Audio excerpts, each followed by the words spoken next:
YG와 JYP의 책걸상. 책에 관한 걸쭉하고 상큼한 이야기. YG와 JYP의 책걸상이 찾아왔습니다. YG 강량구입니다. JYP 박재영입니다. 박평 박혜진입니다. 네, 박평 안녕하세요. 네, 안녕하세요. 그리고 축하드려요. 네. 뭘요? 82년생 김지영이 100만 부 돌파해서 100만 부 특별 에디션도 냈더라고요. 우와. 네, 감사합니다. 저희 애청자분들은 다 아시죠? 우리 박평이 그 유명한 82년생 김지영의 편집자입니다. 그러니까 편집만 한 게 아니죠. 직접 이렇게 발굴도 했잖아요. 다른 데서 까인 거를 듣자니 회사에서 상당한 수준의 인센티브를 박평한테 줬다는 소문이 있던데 헛소문. 적정한 수준의 적정한 수준의. 네. 그런데 방송 시작하기 전에 제가 진짜 궁금해가지고 물어봤어요. 이게 판매 부수를 보니까 작년에 나간 만큼 거의 올해도 나갔대요. 그러니까 100만 부짜리 밀리언셀러가 됐겠죠. 그러면 올해도 받아야 되는 거 아닌가, 인센티브. 작년에도 받았으니까 올해도 받아야 되는 것 아닌가. YG를 사장으로. 민음사 대표께서 알아서 하시는 걸로. 네. 뭐 챙겨주시겠죠. 네. 뭐 같은 대표 비슷한 JYP 입장에서는 이렇게 두 번 인센티브 주는 거에 대해서 어떻게 생각합니까? 줘야 된다고 생각합니다. 반드시 줘야 된다고 생각합니다. 올해도 이슈가 적지 않아서 그게 뭐 작년만큼 많이 판매가 됐던 것 같아요. 지금 줘야 된다는 소극적으로 지금 어필하는 거죠? 네, 이슈들이 많아서. 네, 저희는 계속 주장하고 있죠. 82년생 김지영을 책걸상이 소개하는 바람에 더 많이 팔릴 거다. 밀리언셀러가 됐다 지금. 댓글 소개 좀 해보겠습니다. 작은 불씨는 어디에나를 저번에 소개를 했는데 어마어마한 호평이 쏟아지고 있습니다. 네, 그렇습니다. 야, 달빛님. 와, 이 책 정말 대박이네요. 읽는 내내 리처드슨 부인이 너무 짜증났는데 마지막 15쪽가량은 전체가 밑줄감이었습니다. 미니멀 라이프 실천한다고 몇백 권 되는 책 다 팔고 도서관에서 빌려 읽고 있는데 이 책은 사야 해요. 꼭 사야 합니다. 이건 꼭 사야 해. 네. 올해 좋은 책들 많이 읽어서 나만의 순위를 매기기가 힘들었는데 이로써 1위는 정해졌습니다. 좋은 책 소개해 주셔서 감사합니다. JYP님이 이 정도면 북 소믈리에로 교보문고에 돗자리 까셔야 하는 것 아닙니까? 교보문고에서 안 불러줍니다. 네. 팟빵에 좋은 가봄님, 아이들 재워놓고 읽기를 며칠, 지금 막 끝이 났습니다. 어릴 적 책 읽기를 시작했을 때는 소설이 가장 쉬웠어요. 그냥 스토리를 따라 읽다 결말이 어떤지만 알면 됐으니까요. 그런데 40이 된 저에게는 요즘 소설이 얼마나 어려운지, 그 깊이의 끝이 어디일지 도통 알 수가 없어 가장 많은 생각을 하게 하는 장르가 되었네요. 박평님 말씀처럼 한국 소설의 짧은 장편이 주는 감각에 빠져 있다가 이번 소설을 읽으며 너무 장황한가 싶었지만 뭔지 모르겠는 이유들이 마음에 둥실둥실하고 있었는데 소설 한 권이 가지고 있는 세계의 총체성, 정체성을 담아내려면 이 정도의 분량과 섬세함이 필요했다는 박평님 말씀에 희미했던 이유가 분명해졌고 그래서 읽게 하는 힘이 있구나를 깨달았습니다. 장편 소설을 읽는 재미를 쪼개진 시간에 느껴야 했던 저는 참 애타게 읽은 소설이네요. 여운이 너무 길고 깊게 남아서 박평님께서 살아있는 자를 수선하기를 읽고 한동안 부유했다 하셨던 것 같은데 오늘 밤이 저에게는 그런 밤이 될 것 같습니다. 정말 좋았습니다. 저에게도 올해 베스트 소설 JYP 정말 감사드려요. 책걸상 덕분에 좁디 좁은 제 세계가 한 뼘 커졌습니다. 너무 좋아요. 책걸상을 확실히 즐기는 방법. 도대체 뭐라는 거야 하면서 월수를 듣고 책을 다 읽고 그래 바로 이 얘기구나 하며 다시 듣기. 네. 긴 댓글 감사합니다. 일단 저희 방송만 들으면 뭐라는 거야 이런 반응이 나온다는 거죠. 뭐라는 거야 그러고 읽고 다시. 네. 그럴 수밖에 없는 방송도 꽤 있다고 생각합니다. 네. 다음 댓글 박평이 한번 읽어보시죠. 네. 팟빵 쿨맘님입니다. 작은 불씨는 어디에나 막 덮었습니다. 재밌어요. 섬에 있는 책방과 비교해서 작은 불씨에 한 표.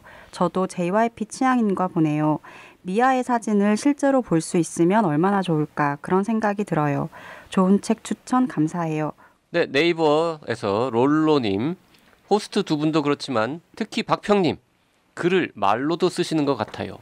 저는 생각을 말로 깔끔하게 전달하는 것이 영 힘들어 말만 하면 바보가 되는데요. 다듬어진 문장을 전달력 좋게 말씀하시는 게 정말 부러웠어요. 한 번은 들으며 적어보기도 했는데 군말도 없이 정말 문장이 예쁘더라고요. 말을 잘하는 팁이 있을까요? 타고나야 하는 걸까요? 목소리도 좋습니다. 박평님. 네. 네. 너무 과찬이십니다. 네. 심지어 박평이 말하는 걸 롤로님께서 직접 적어보셨대잖아요. 그랬더니 다 문장이 된다. 문장이 상당히 된다. 비문이 많았을 텐데. 이건 엄청난 극찬 아닙니까? 너무 야, 과찬이에요. 부럽습니다. 책걸상이 저를 엄청나게 하드 트레이닝하고 있기 때문에. 야, 이거 진짜 조금 어려운데요. 그러니까요. 네. YG가 하는 말을 종이에 쭉 써놓고 읽어보면은 앞뒤가 안 맞는 말이 상당히 많을 것 같아요. 엄청나게 많죠. 네. 네. 아 그리고 그 실레스트 잉의 작은 불씨는 어디에나를 읽기 전에 이제 노하우가 생기신 거죠. 혹시 스포일러가 될 수 있으니까 첫 방송 딱 듣자마자 끝까지 다 듣기 전에 다른 책을 먼저 읽는. 예, 그래서 청취자분들이 그 먼저 읽으신 분들도 있고 나중에 찾아 읽으신 분들도 있는데 그 실레스트 잉의 작은 불씨는 어디에나 전작인 너에게 말하지 않은 것을 읽으시고도 굉장히 좋다는 댓글을 폭주해 주셨습니다. 네, 팟빵에서 아침 햇살 가득한님, 헉, 실레스트 잉이 너에게 말하지 않은 것의 작가군요. 외국 사람 이름을 잘 못 외워서 사실 뭐 외울 생각도 안 하지만요. 작은 불씨는 어디에나 책을 펴고 작가 소개부터 소름이 쫙 기대됩니다. 네, 네이버 진공상태님도 번역되기 기다리다가 원서를 사버렸던 책인데 꺄 정말 돌고래 소리 내고 싶네요. 어울리지 않지만요. 첫 번째 책 너에게 말하지 않은 것도 정말 좋아요. 추천합니다. 와 책걸상 진짜 대박이에요. 네, 너에게 말하지 않은 것이라는 책을 YG는 봤습니까? 저는 안 읽었습니다. 박평은? 저도. 네, 저도요. 네, 그래서 이것도 정말 궁금해요. 많은 분들이 이렇게 좋다고 하시는 거 보니. 네, 한번 읽어보려고 생각하고 있습니다. 정말 슬프다고 또 어떤 분이 댓글 네. 달아주셨던데. 네이버에서 한방눈님도 댓글 주셨네요. 네, 일부 방송 듣고 내가 너에게 절대로 말하지 않는 것들 읽었습니다. 감탄. 사람들이 말하지 않는 내면의 상처들, 절제된 나레이션처럼 차분하게 묘사하는 작가의 글발에 찬사를 보냈습니다. JYP님 어떻게 이 작가를 알게 되셨을까요? 이런 작가는 박평님이 먼저 얘기해 주셨음 감동이 더 크크. 내일은 도서관에 작은 불씨는 어디에나 책 빌리러 갑니다. 근데 책걸상 올해의 책 하실 때 되시지 않았나요? 네. 저를 약간 반성하게 하는 네. JYP는 이런 걸 보고 돌려가기라 그러죠. JYP가 이 작가를 알게 된 건 그냥 소가 뒷걸음질 치다가 우연히 밟은 거죠. JYP가 이런 작가를 알아? 별로 안 어울리게. 그리고 박평은 왜 이거 알아야 되지 않아? 이런 거죠. 올해 책 하실 때 되지 않았나요? 라고 하셨는데요. 그리고 제가 제목을 잘못 말했는데 한방루님께서 정확한 제목을 말씀을 하셨어요. 너에게 절대로 말하지 않는 것들. 그게 정확한 제목입니다. 네, 그게 정확한 제목입니다. 마시멜로 출판사에서 2016년에 나온. 이거 우리 셋 다 읽어보죠. 신년 기념으로 한번 읽어봅시다. 읽어보고 싶습니다. 네. 그 책걸상 올해 책 할 때 되지 않았느냐.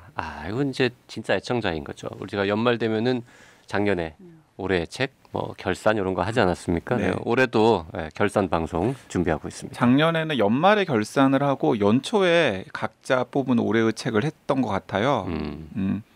이번에도 그런 식으로 한번 해보죠. 네. 네. 자, 오늘 앞에 서설이 길었습니다만 오늘도 이제 굉장히 재밌는 책 한 권을 소개해드릴 거죠? 네, 이 책이 언급이 된 건 상당히 오래됐었는데 계속 다른 책들에 밀리다 보니까 연말까지 와버렸네요. 그렇네요. 네. 자꾸 밀린 이유는 딴 게 아니라 계속 너무 잘 팔려서 굳이 우리가 소개 안 해도 맞아요. 많은 분들이 아실 것 같아서 미뤘던 건데요. 셋 다 읽은 김에 그리고 사실은 이런 엄청난 베스트셀러 관련 방송을 하면 청취율이 올라갑니다. 살짝. 네, 그래서 많은 분들이 들어주시기를 기대하면서 특별히 오랜만에 과거에 읽은 책 가져왔습니다.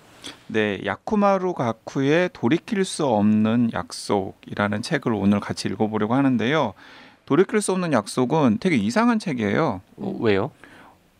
작년에 나왔었는데 작년에는 거의 주목을 받지 못하다가 올해 봄에서 여름으로 넘어가는 시점에 갑자기 대형 서점 베스트셀러 순위에 오르기 시작하더니 이제 가을까지 계속해서 베스트셀러 상위에 있었던 소설입니다. 그러니까 올해 휴가철에 뭐 빅타이틀 책이 별로 없었어요. 예를 들자면 뭐 작년에 뭐 스티븐 킹이라던가 무라카미 하루키 같은 책들이 있었던 반면에 올해는 딱히 그렇게 주목받는 소설책이 없었는데 그 자리를 이 작년에 나왔던 야쿠마루 가쿠의 일본 소설 돌이킬 수 없는 약속이 차지를 했습니다. 그러니까 여름에서 가을로 넘어가는 시점에 이 돌이킬 수 없는 약속 펴낸 북플라자 출판사의 관계자 인터뷰를 보니까 12만 부 정도가 당시 시점에 나갔는데 책이 나와서 1년이 넘는 시점까지 나간 건 2만 부고 그 최근에 두세 달 사이에 10만 부가 더 나갔다고. 네. 뭔가 있었던 거네요. 네, 그러니까 그 트리거가 뭐였나요? 저는 그렇게 관심을 깊이 안 가져가지고. 저도 이 책이 어느 순간부터 베스트셀러 1위에 느닷없이 올라와 있기 시작했거든요. 저는 사재기였나? 처음에는 이 양반이지.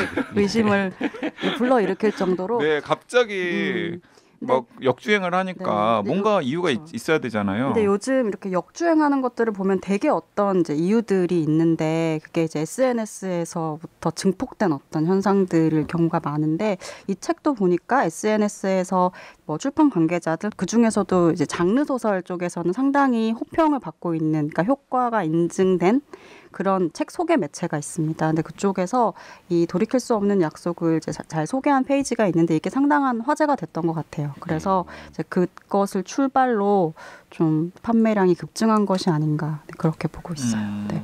그 저는 작년에 사실 서점에서 구경은 했었어요. 근데 뭐 약간 설정은 매력적이긴 한데 뭐 누군지도 모르는 작가이고 그리고 이게 뭐 잘 모르겠는 거죠. 그래서 그냥 넘겼죠. 세상에 얼마나 책이 많습니까? 그런데 어느 날부터 이게 순위가 쭉쭉 올라가더니 1위를 찍고 한참 동안 상위권에 계속 있더라고요. 그래서 정말 궁금해서 뭔가 있겠지 이러고 지난 가을에 읽었었는데 뭔가 있기는 있어요. 네, 재밌긴 합니다. 네. 일단 설정이 너무나 좀 특별하기 때문에 그 설정을 그 SNS 소개 매체로 극대화하기에 너무 좋은 맞아요. 거죠. 그러니까 호기심을 확 자극하게끔 이렇게 잘 카드뉴스 같은 걸 잘 만들었더라고요. 그러니까 이거 한번 읽어보고 싶네 이런 식의 느낌. 휴가 때 한 권. 자, 설정이 뭐 어떻길래 그렇게 우리의 호기심을 자극했습니까? 설정은 이런 설정이에요. 그러니까 이제 지금은 굉장히 완전히 그냥 이렇게 신분을 바꿔가지고 평온한 삶을 살고 있는 남자 주인공이 있습니다. 꽤 이 손님이 많은 바에서 바텐더로 일을 하면서 자기 와이프랑 그리고 딸까지 가지고 달달한 가정을 이루면서 이렇게 잘 지내고 있는 주인공이 있는데 그 주인공이 과거에는 막 좀 이렇게 노는 동네 아저씨였던 것 같아요. 네. 동네 청년. 그래서 막 이제 폭력에도 많이 연루가 되고 그러다가 이제 야쿠자가 이제 추적하는 그런 상황에까지 이르게 된 거죠. 그래서 잡히면은 뭔가 죽을지도 모른다라는 공포심에 휩싸여가지고 막 여기저기 도피를 하고 다니고 있는데 그 와중에 어떤 할머니를 만난 거예요. 그런데 그 할머니가 얘기를 하는 거죠. 내가 너한테 지금의 상황을 극복할 수 있는 많은 돈을 지어줄 테니 내 소원을 하나 들어줘. 어떤 소원이요? 두 녀석이 있는데 이 두 녀석이 감옥에서 나오면 걔네들을 네가 죽여줘야 돼. 그 두 사람은 감옥에서 뭐 며칠 있다 나오는 게 아니라 네. 한참 있다가 네, 뭐 진짜 2-30년 정도 한참 있다가 나올 거다. 네, 어쩌면 안 나올 수도 있고. 그렇죠. 네. 그렇게 해가지고는 뭔가 그 제안을 받아들이고 할머니로부터 지원을 받아서 이제 나름 인생 역전. 그렇죠. 인생 2막을 시작을 해가지고 지금 평화롭게 한 15년 동안 잘 살았단 말이죠. 그런데 그 15년 전에도 이미 그 제안을 했던 분은 이제 굉장히 나이 많은 할머니이신데 나이 많은 할머니인데다가 당시 암을 앓고 있었어요. 그렇죠. 그런데 15년 만에 편지가 한 통 옵니다. 편지에 딱 한 줄 적혀 있죠. 그들은 지금 교도소에서 나왔습니다. 약속을 지키라는 거죠. 그렇죠. 그래서 돌이킬 수 없는 약속이에요. 그 당연히 이 할머니는 분명히 그때 나이도 많고 말기암 환자였기 때문에 돌아가셨을 게 뻔한데 이 편지는 도대체 누가 보낸 것인가?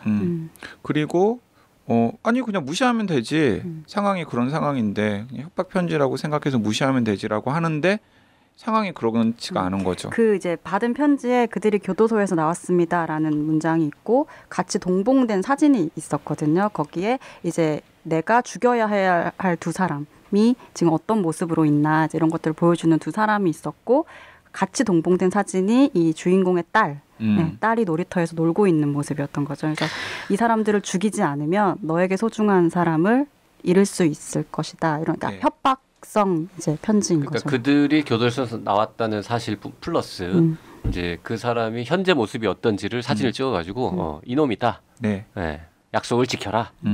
야, 일단 뭐 설정 자체는 아주 근사하지 않습니까? 네, 그러니까 이 돌이킬 수 없는 약속의 야쿠마루 가쿠가 이런 설정을 한 것 자체가 이제 이 소설에 사람들이 많이 혹하게 하는 중요한 요소이잖아요. 네. 그런데 제가 이 작가에 대해서 좀 조사를 해봤어요. 그랬더니 이 작가가 이런 설정 전문이더라고요. 오, 이런 설정이라는 게 뭐 옛날에 했던 약속 혹은 뭐 옛날에 했던 나쁜 짓 이런 거랑 관련이 맞습니다. 됩니까? 방금 JYP가 정확하게 말씀을 하셨는데 이 야쿠마루 가쿠가 펴낸 데뷔작이 천사의 나이프라고 하는 소설인데요. 그 소설이 2005년에 나왔어요. 그러니까 돌이킬 수 없는 약속은 데뷔한 지 딱 10년 만에 낸 소설이라고 할 수 있죠. 그런데 천사의 나이프 이후에 돌이킬 수 없는 약속까지 몇 편의 꽤 좋은 평가를 받은 소설들을 펴냈는데 그 소설의 소재가 대부분 다 소년 범죄예요. 아, 소년 범죄. 네, 그렇습니다. 소년 범죄 전문 작가인가요? 그러면? 소년 범죄 전문 작가예요. 이 첫 소설인 천사의 나이프도 소년 범죄를 다룬 소설이었고요. 그 이후에 뭐 악당 뭐 등등등의 여러 가지 소설들을 펴내는데 그 소설도 모두 다 돌이킬 수 없는 약속까지 이어지는데 소년 범죄거나 혹은 뭐 과거에 되게 젊은 시절에 죄를 지었던 사람이 회개할 수 있는지 그리고 그런 젊은 시절에 젊은이가 지었던 죄 때문에 사랑하는 사람을 잃은 사람들은 과연 그 사람을 용서할 수 있는지 그러니까 피해자 가족 그렇죠. 피해자 가족. 그래서 소설들이 때로는 가해자 입장에서 때로는 피해자 혹은 피해자의 가족 입장에서 이렇게 주인공들을 바꿔가지고 전개해 놓은 소설들이 상당히 많이 있더라고요. 그 이번 작품도 그 두 가지가 딱 절묘하게 들어가 있는 것 같아요. 절묘하게 그러니까 드러나 있는 할머니 겁니다. 같은 경우에는 왜 그들의 죽음에 그렇게까지 집착을 하냐? 그러면 그 두 남성이 자신의 이제 하나밖에 없는 딸을 이제 죽였기 때문이잖아요. 그렇죠. 굉장히 몹쓸 짓을 한 네. 다음에 죽여버린 거죠. 근데 이제 이 엄마의 마음으로는 사형을 이제 시켜도 글에 마땅할 것 같은 어떤 죄를 저질렀다고 생각하는데 이제 무기징역이 나왔고 이제 뭐 한 20년 정도가 흐르면 이제 다시 사회로 이제 나올 것이다라는 걸 도저히 받아들이지 못한 어떤 분노를 가지고 있는 거고 주인공 같은 경우에도 이 약속에 약점이 잡힐 수밖에 없는 게 이것을 지키지 않았을 경우에 드러날 수 있는 자신의 과거가 이제 소년범이기도 했던 어떤 그렇죠. 사람을 죽이지만 않았을 뿐이지 교도소에 들어갔었던 네, 교도소에 들어갔었고 그 다음에 이제 전력이었죠. 주변 사람들이 이름만 들으면 고개를 설레설레 젓고 막 피할 정도의 여러 가지 강력 범죄들을 소년 시절에 막 저질렀던 주인공이었던 거죠. 젊었을 때는 이제 개 양아치 뭐 개 양아치 수준을 좀 더 넘어서는 하여튼 개쓰레기. 개쓰레기 같은 사람이었는데 그 할머니를 만난 이후에 이제 인생이 바뀌었단 말이죠. 네, 그래서 이 야쿠마루 가쿠 얘기를 조금만 제가 더 해보면은 이게 우리나라에도 약간 시사하는 점이 있는 것 같아요. 최근에 우리나라의 스토리텔러들이 재능 있는 스토리텔러들은 다 영화판 아니면 드라마판에 있다 막 이런 얘기들 많이들 하잖아요. 그런데 실제로 이 야쿠마루 가쿠는 애초에는 영화배우와 시나리오 작가를 지망했던 영화판에 있었던 사람이에요. 그러다가 똑같이 영화판에 있었던 선배 작가인 다카노 가자키의 열쇠계단이라고 하는 소설을 읽고서 일단 영화판에 있다가 소설가로 이렇게 성공적으로 데뷔한 선배의 모습을 보면서 아 나도 이 영화판에 있기보다는 소설가로 한번 전업을 해서 데뷔를 해봐야 되겠다라는 그러니까 비전 같은 걸 찾은 거죠. 그래서 그 다카노 가즈아키의 뒤를 이어서 소설을 준비를 한 다음에 2년간 준비해서 데뷔한 소설이 천사의 나이프고요. 이 천사의 나이프가 2005년에 에드가 람포상을 수상을 해요. 그러니까 시점으로 따지면은 히가시노게 에이고가 1985년에 방과후로 에도가와 람포상을 수상을 하면서 작가로 데뷔를 하잖아요. 딱 20년 후에 이 똑같은 등용문을 통해서 야쿠마루 가쿠가 데뷔를 한 거죠. 그리고 실제로 나이 차이도 히가시노게 에이고는 1958년생이고 야쿠마루 가쿠는 한 10년 정도 후인 1969년생입니다. 그래서 이렇게 그 에도가 람포상을 수상을 한 다음에 이제 계속해서 작품 활동을 해서 뭐 그렇게 막 되게 인기를 얻는 건 아니지만은 야쿠마루 가쿠의 작품들이 대개는 다 드라마나 영화로 만들어집니다. 데뷔작부터 시작해서 그래서 상당히 두꺼운 팬층을 형성을 하는 일본 작가이고 이제 그래서 우리나라에서도 그 박평에 있는 미음사 그룹의 황금가지에서 야쿠마루 가쿠의 이전 책들이 거의가 다 소개가 되었었어요. 아, 그래요? 네. 그렇구나. 그 회사 다니는 분인데 모르시는군요. 근데 그리고 나서 돌이킬 수 없는 약속이 소개가 되었는데 이상하게 그 박평 회사 그룹에서 낸 책은 이렇게 크게 팔리지는 않았는데 네. 예, 이 돌이킬 수 없는 약속이 막 빵 터진 거죠 우리나라에서는. 그런데 소재 자체는 다 이제 약간 복수, 용서, 인간은 변할 수 있는가. 그러니까 10대 때 악당이었던 사람들이 30대 40대가 되면 악당이 아닐 수가 있는가. 그런데 이 야쿠마루 가쿠도 계속해서 부유하는 것 같아요. 어떨 때는 희생자 편을 들었다가 어떨 때는 가해자도 회개할 수 있다라는 편을 들었다가 그래서 이 소설들을 좀 읽어보면 굉장히 흥미로운 설정과 흥미로운 흔들림을 볼 수가 있을 것 같습니다. 이 소설도 도대체 이 주인공에 대해서 어떤 입장을 가져야 될까 이런 생각을 계속하면서 소설을 읽게 됐거든요. 그러니까 뭐 소설의 큰 줄기는 그래서 도대체 그 남자들을 죽일 것인가에 초점이 맞춰지기는 하지만 내가 어떤 생각을 하는가가 이제 화두가 되는 것 같아요. 근데 결정을 계속 못 내리고 그리고 이 주인공에게도 어떤 핸디캡이 있어요. 그러니까 어릴 때부터 얼굴 거의 대부분이 멍으로 뒤덮여서 이제 본의 아니게 친구들로부터 이렇게 몬스터처럼 왕따를 당하고 뭐 사회 모든 집단으로부터 거의 뭐 대놓고 배제를 당해왔던 과거를 가지고 있거든요.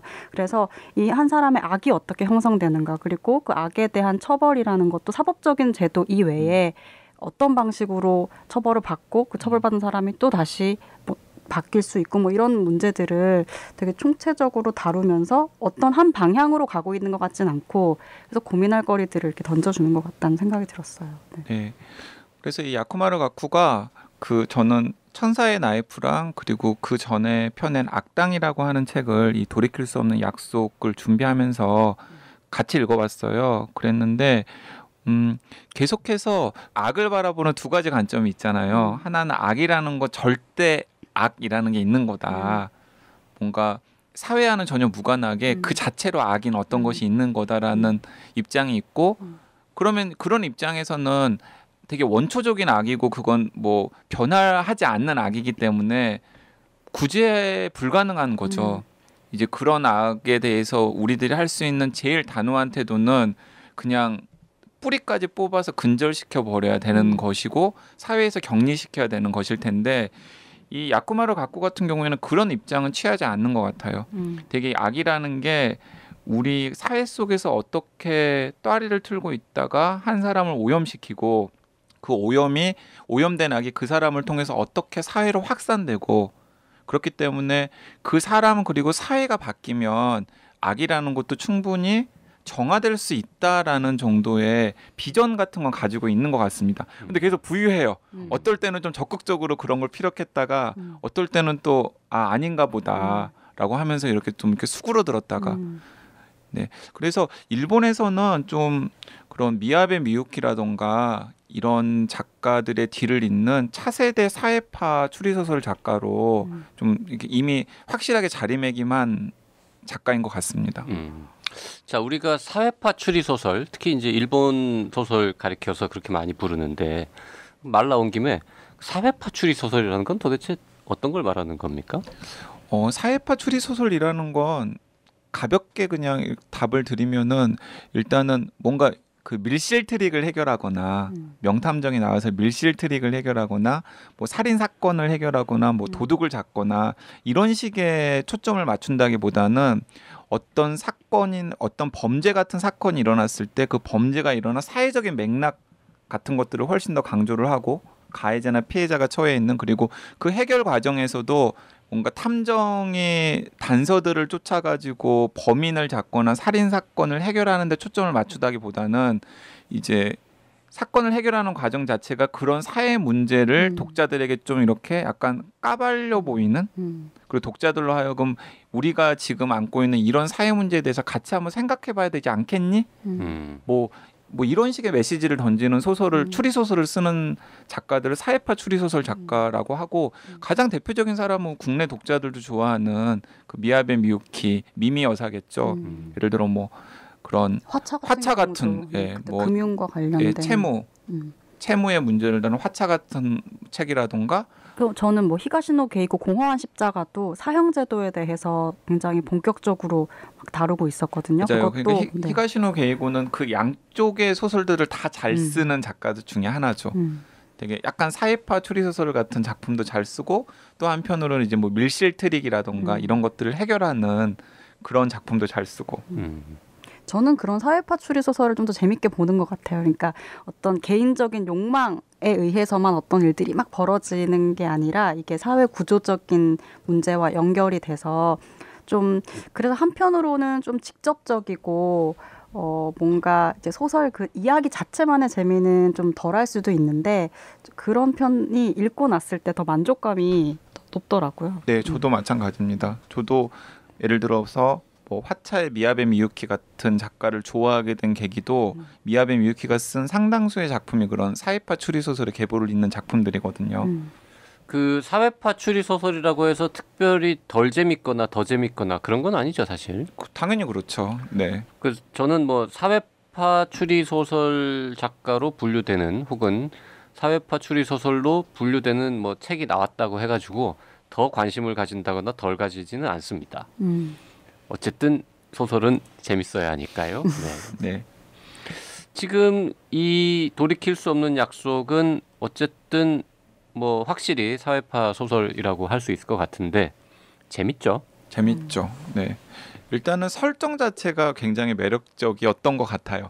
그래서 많은 독자들을 낚시질을 했던 것 같아요. 그쵸. 근데 낚시질을 했는데 나중에 이게 떡밥 회수가 안 되고 꽝이다.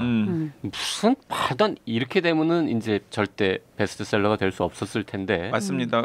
뭐 사실 낚시질까지는 뭐 잘할 수 있잖아요. 그런데 그렇게 낚시질을 당해서 책을 읽었던 독자들이 자신의 SNS나 이런 데다가 진짜 낚시질 당했다. 알고 봤더니 쓰레기다. 뭐 이런 식의 반응들을 막 보인다면은 진짜 출판사 입장에서는 낭패를 볼 수밖에 없는 상황이었을 텐데 다행히도 돌이킬 수 없는 약속은 이 야쿠마루 가쿠라고 하는 작가 자체가 이제 상당히 내공 있는 작가인데다가 그 10년간의 내공을 또 이렇게 쏟아부은 소설이기 때문에 이미 이제 어느 정도의 성취를 이뤘던 작품이었던 거죠.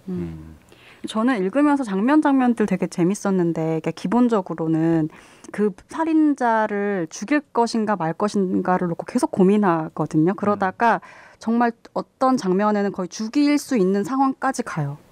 네, 진짜 눈앞에서 거의 무방비 상태로 있는 그 남자를 죽일 수 있는 상황인데 거기서 죽이지 이제 앞부분이니까 죽이지 못하는데 지금 앞부분이니까를 지금 한 건 스포일러가 아니다라는 걸 지금 세상 강조한 거죠. 네.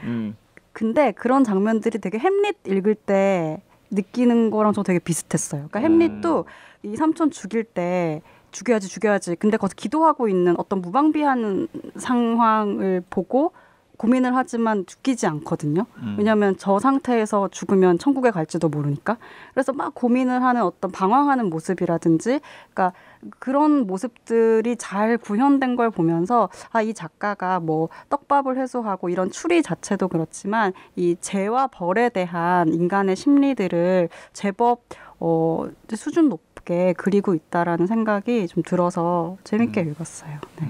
그 돌이킬 수 없는 약속 같은 경우에는 출판사에서도 되게 자신만만하면서 처음에 설정할 때 제시했던 여러 가지 떡밥들이 끝까지 다 회수된다라고 굉장히 자신만만하게 이야기를 하거든요. 근데 저는 읽으면서 뭔 소리야?